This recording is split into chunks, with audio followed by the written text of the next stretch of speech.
Good morning, good morning. So, andito pala ako sa Bataan.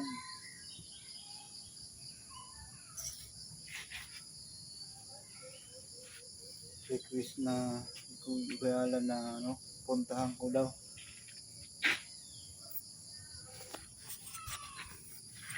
So, ito naman, pinuntahan ko. Maganda. Maraming mga puno, mga malaki.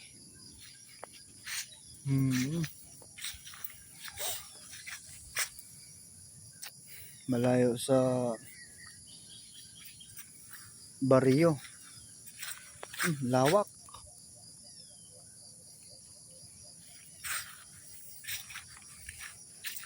Puro mga puno lang makikita mo dito.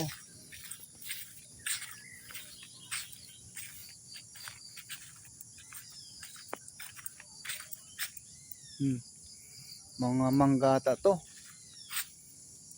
Dahil mga mangga. Punta doon. Puro mga mangga.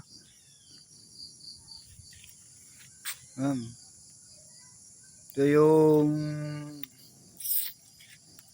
titira ni Kuya Alan. Bataan. Bataan ni Lolo.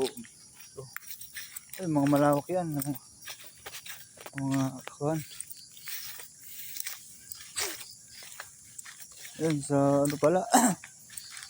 Baba, sa hapa.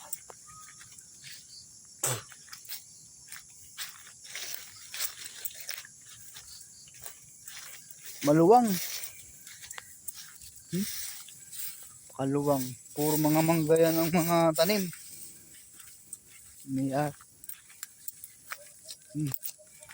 Yan, papunta pa yan doon.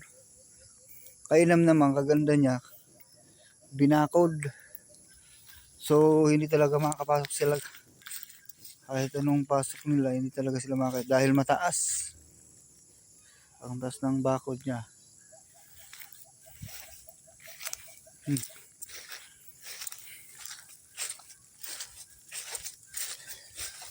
Nakarating ako dito nung una, hindi ito. Doon sa kabila. Sa kabilang size ngayon, bago na. Yan, lawak na yan. Maluwang yung papunta yun. Akyat pa yan doon. So, lapitan nga.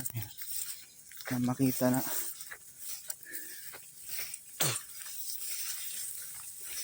Tawagin to, farm ng mga mangga. Yan.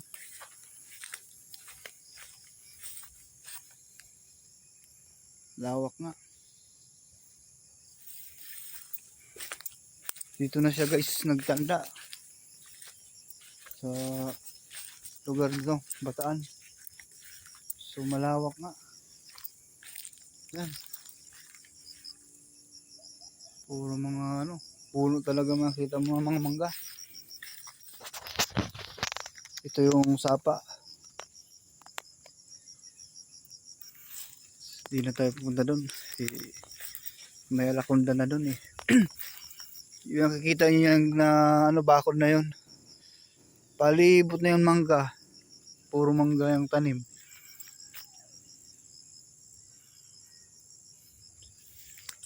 Maganda ng ideya ng may-ari.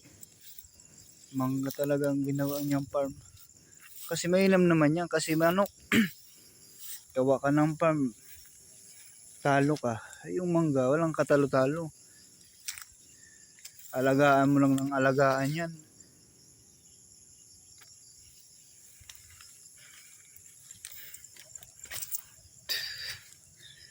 Marami nagyaman dito sa mga mangga.